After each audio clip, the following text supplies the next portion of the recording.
দর্শক, সচিবালয়ে রয়েছেন সহকর্মী সাইফুল রিপন, সরাসরি যোগ দিচ্ছেন তিনি। সাইফুল, আপনি তো সচিবালয়ে রয়েছেন, আপনি প্রধানমন্ত্রীর আজকের কর্মসূচি সম্পর্কে জানতে পেরেছেন কিনা? প্রধানমন্ত্রী তারেক রহমানের আজকের দিনের যে কর্মসূচি সেটি কিন্তু শুরু হয়েছে তার সশস্ত্র বাহিনী বিভাগে প্রধানমন্ত্রীর যে কার্যালয় রয়েছে সেই কার্যালয়ে প্রথমবারের মতো অফিস শুরু করার মধ্য দিয়ে, এবং সকালে তিনি সেনানিবাসে অবস্থিত যেই প্রধানমন্ত্রীর কার্যালয় রয়েছে সশস্ত্র বাহিনী বিভাগে সেখানে তিনি অফিস করেছেন, এবং সেখানে সেনাবাহিনীর দুইজন র্যাঙ্কপ্রাপ্ত পদোন্নতিপ্রাপ্ত দুইজন কর্মকর্তা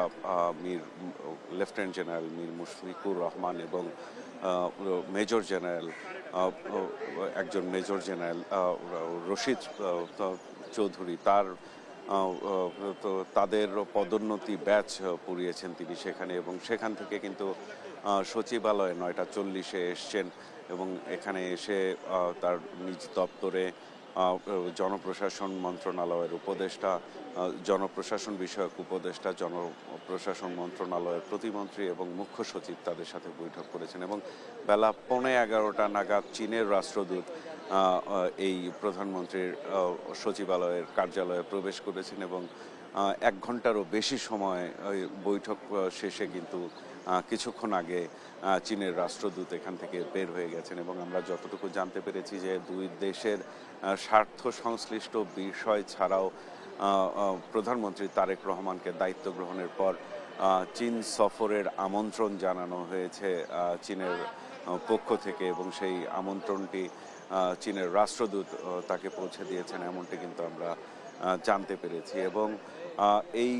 চীনা রাষ্ট্রদূতের সাথে বৈঠকের পরপরই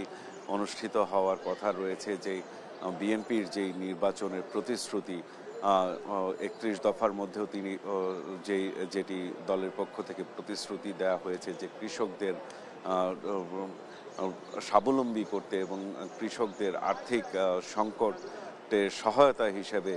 যেই কৃষি কার্ড দেওয়ার প্রতিশ্রুতি দেওয়া হয়েছিল সেই কৃষি কার্ডের পরিকল্পনা কিভাবে বাস্তবায়ন করা যায় সেই বিষয়টি নিয়ে বিভিন্ন মন্ত্রণালয়ের মন্ত্রীদের সাথে, সংশ্লিষ্ট মন্ত্রণালয়ের মন্ত্রীদের সাথে নিয়ে কিন্তু এখন বৈঠক শুরু হবে, এবং ইতিমধ্যেই আমরা দেখেছি অর্থমন্ত্রী, ভূমিমন্ত্রী, কৃষিমন্ত্রী সহ সংশ্লিষ্ট যে মন্ত্রণালয়ের মন্ত্রীরা রয়েছেন তারা কিন্তু প্রধানমন্ত্রীর এই সচিবালয়ের কার্যালয়ে প্রবেশ করেছেন, এবং সেই বৈঠক শেষে কি সিদ্ধান্ত হয় সেটি আমরা জানতে পারলে আমরা পরবর্তীতে আপনার মাধ্যমে দর্শকদের জানিয়ে দেওয়ার চেষ্টা করব। রিপা।